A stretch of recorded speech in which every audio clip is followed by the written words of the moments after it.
medio de todo esto, una transición tersa, nomás le falta música de fondo, doctor José Antonio Crespo, y Odebrecht, Tlatlaya, Casa Blanca, o a lo mejor vienen después, porque ayer el mismo López Obrador dio una desconocida ahí a Peña Nieto y le sacó un as que traía bajo la manga sobre la reforma educativa. Una transición tersa, lo positivo no habíamos visto, pero ¿y lo demás? ¿O cómo interpretarla, doctor? Buenos días. Sí, sí, desde luego, pues es una transición donde se han adelantado los tiempos. Ayer casi oficialmente, pues es como un traspaso de gobierno, ¿no? Todavía no puede ser totalmente legal porque es hasta el 1 de diciembre. Pero el acto mismo de ayer con los gabinetes, y no solamente ya una reunión informal con el presidente Peña Nieto, sino ya una presentación pues más de público, de prensa, en los medios y con más oficialidad, pues es un poco como un reconocimiento de que ya siendo presidente electo López Obrador, pues ya está tomando las decisiones, ¿no?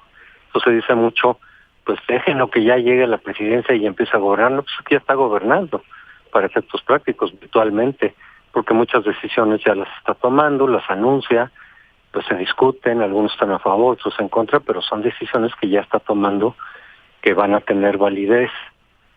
Por lo tanto, para efectos prácticos, pues está gobernando. Luego otras decisiones la toma en acuerdo con Peña Nieto, como es el de que Peña Nieto mande las ternas para las distintas fiscalías, pero no las manda Peña Nieto ya a partir de su criterio, sino del de López Obrador, en acuerdo con él. Pues ya son decisiones que se están tomando por efectos prácticos. Los medios de broma, algunos dicen que el 1 de diciembre, pues igual ya presentó su primer informe, ¿no? Es lo que ha hecho en estos 6 meses. Obviamente es de broma, pero pues diciendo es que ya prácticamente está tomando muchas decisiones, sea directamente adelantando, digamos, lo que va a hacer, decisiones que se van a aplicar, o a través de los acuerdos con Peña Nieto, como las iniciativas que va a mandar Peña Nieto, pero a partir del criterio ya del próximo gobierno. Entonces, sí se está adelantando mucho los tiempos, en parte porque el gobierno de Peña Nieto acaba muy mal, muy mal, y se refleja en las elecciones, obviamente, ya no tiene prácticamente capital político, y en cambio López Obrador llega con mucha fuerza, con mucho apoyo, mucha legitimidad, mucha votación. Entonces ese contraste favorece el que se adelanten los tiempos. Ya entonces lo ve usted también, doctor. ¿Ya está gobernando o Andrés Pues Manuel? para ¿Así lo efectos podemos decir? prácticos, sí, digamos, así Sí. como decíamos el virtual presidente, pues este ya es presidente electo, pero es un virtual gobierno, ¿no? O sea, ya está tomando decisiones que van a aplicarse. Y repito, algunas que se estarán tomando a través de Peña Nieto, de acuerdos con Peña Nieto. Entonces, para efectos prácticos, pues ya este gobierno ya está actuando, no a todo lo que da, por supuesto, porque todavía no toma toda la responsabilidad de las distintas carteras, etcétera, pero ya está adelantando decisiones.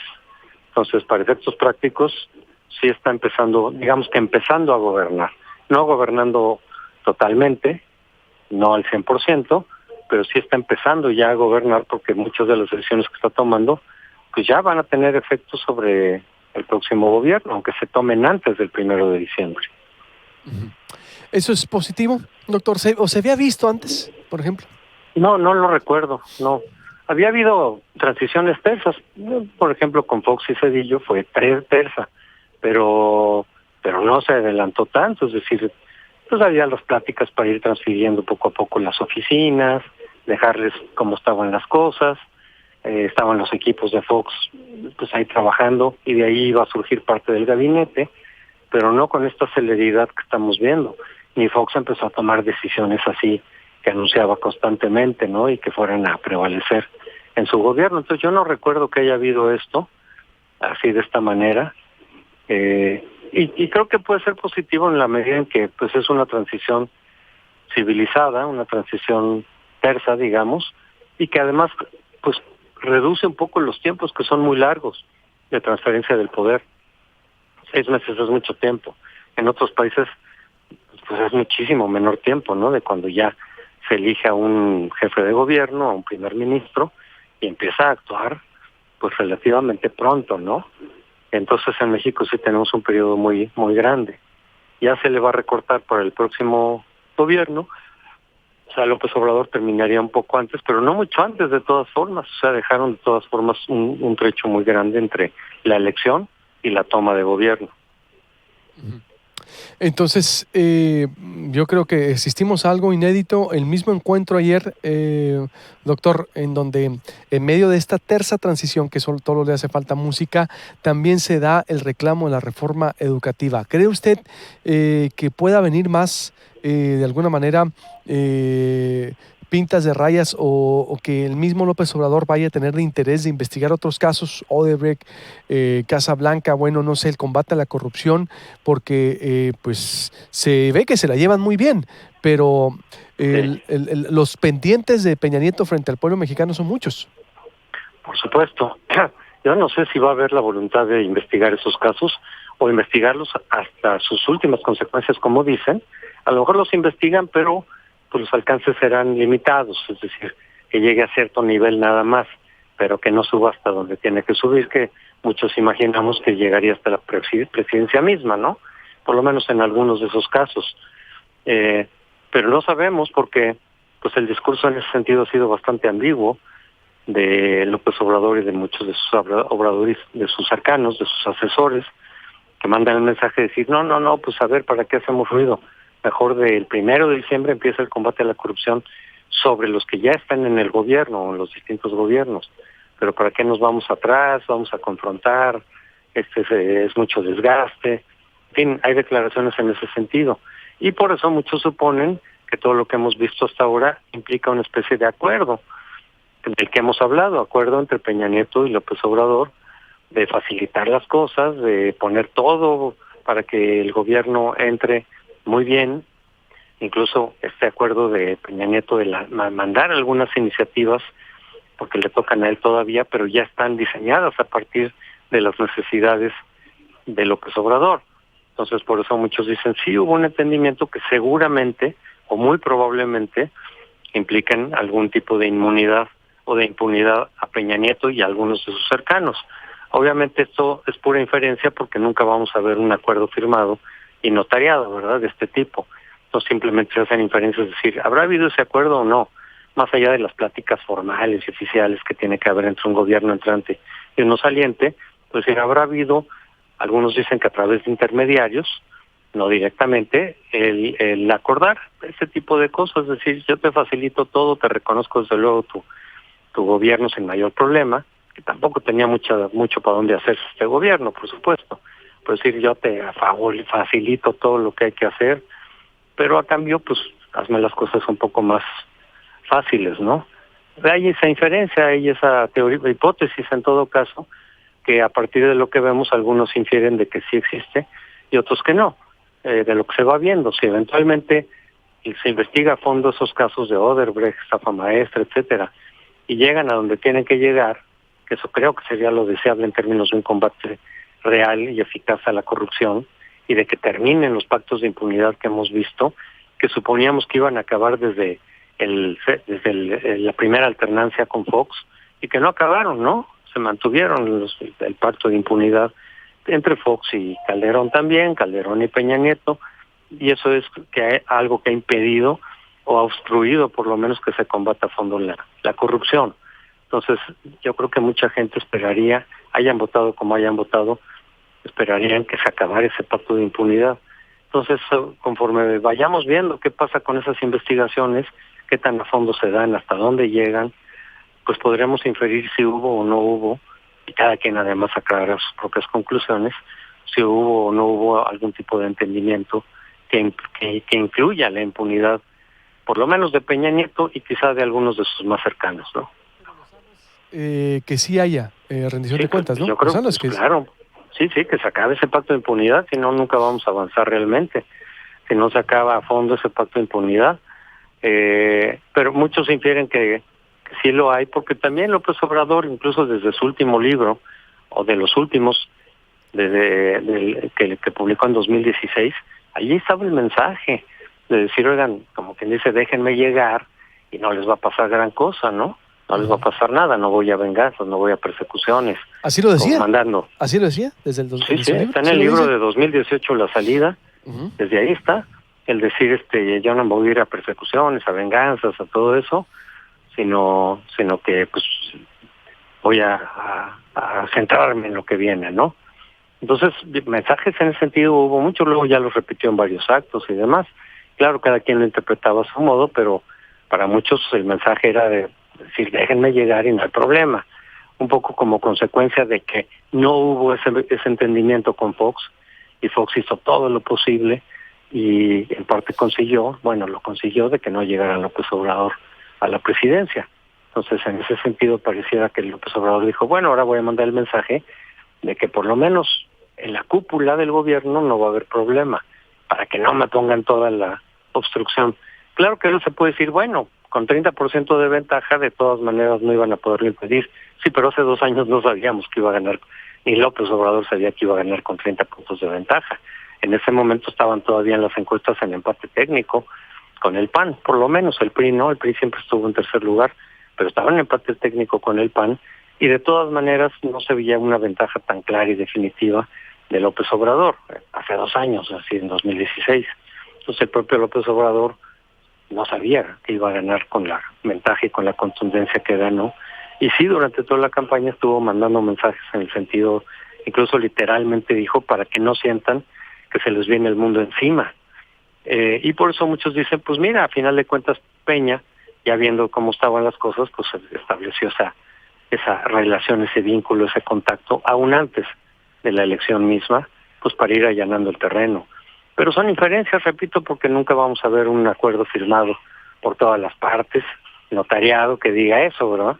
Esos acuerdos no se firman. Pues no, es decir, no se ven o por lo menos no hay registro, ¿no? Es decir, siempre son pactos, no. Son pactos en los, son pactos de otro tipo, sí, claro. Exacto. Pero entonces, para concluir, doctor, es una transición tersa, ciertamente no inédita, hay ahí la hipótesis, no sabemos qué pueda pasar. Ayer se dio un mensaje, ¿no? Es un mensaje que yo digo encontrado porque primero es la diplomacia, las reglas, el protocolo presidencial de la transición, pero a la vez decir, a ver, hey, momento, va la reforma, la defiende Peña Nieto, pero todos sabemos que por lo menos material pendiente sí hay, doctor. Si el López Obradorismo se toma en serio la rendición de cuentas y sacudir al país de corrupción e impulsar una nueva moralidad en valores, hay mucho material, doctor. ¿Está de acuerdo? Es decir, sí, mucho. Por supuesto. Y yo no quito la posibilidad, y deseo de hecho que si haya rendición de cuentas, por lo menos en algunos casos. Es decir, que algunos de los responsables de todos esos estafas, la estafa maestra, Odebrecht, etcétera, OHL, pues que algunos sí sean llamados a cuentas. Lo que no sabemos es hasta dónde podría llegar eso, ¿no? Muchos pensamos que tendría que llegar a donde tuviera que llegar, a donde hubiera responsabilidad, porque si no se va a preservar parte de ese pacto de impunidad. Pero bueno, yo no descarto el hecho de que algunos de los involucrados en esos casos puedan ser llamados a cuentas. Y pues eso sería ganancia, de todas maneras.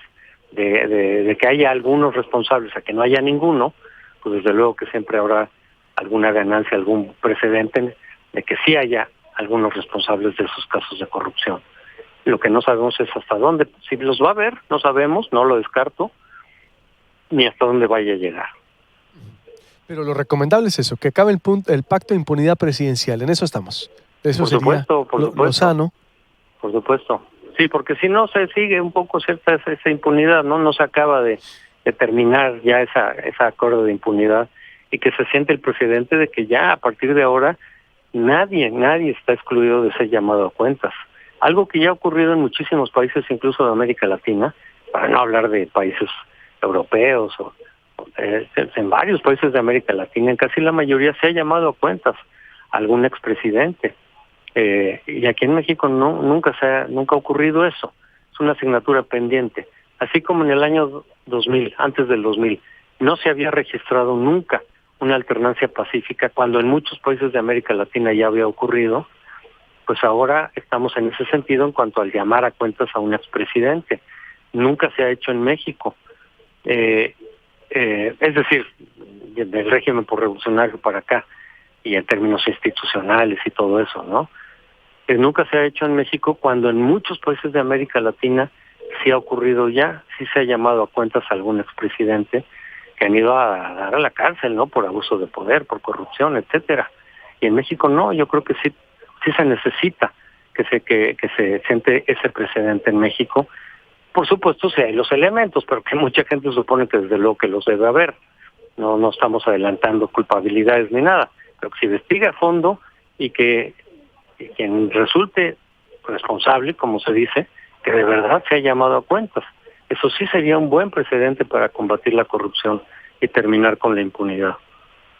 Pues estaremos al pendiente, doctor. Por lo pronto estamos todos observando cada detalle, cada movimiento y celebramos tal vez la diplomacia, pero también impulsamos y queremos que donde se haya que deslindar responsabilidades se ejecute, porque si no sería un mal precedente de tapar otra vez y seguir con lo mismo. Como siempre, doctor, te agradezco mucho y estamos en contacto.